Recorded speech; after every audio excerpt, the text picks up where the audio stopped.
You're watching The Beginner's Guide, powered by the Christmas Light Academy, the #1 employee training system for Christmas light businesses. Tired of wasting time training new hires? Now you don't have to. Give your team the tools they need to succeed without the headache. Click the link below to unlock a special offer available only here.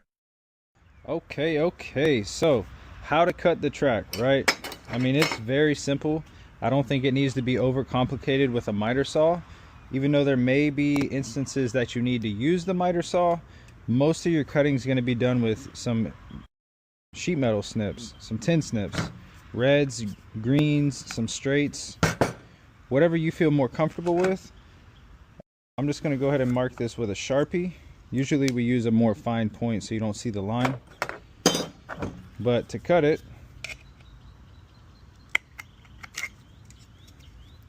it's very simple. And even this one, I could pop this open, cut it all the way across. And that's it. I mean, it's a pretty clean cut. Like I said, I'm using a big Sharpie. Usually we use a little thin Sharpie or even a pencil, but I mean, that's it. Even if you wanted to cut the bottom of the track, right? It's really not hard to cut.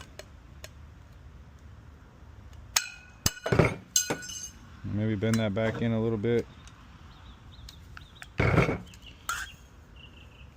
But all in all, guys, I mean, it's just aluminum track. There's really not a whole lot to it. Once you cut up a few pieces, it's like butter. It's really easy.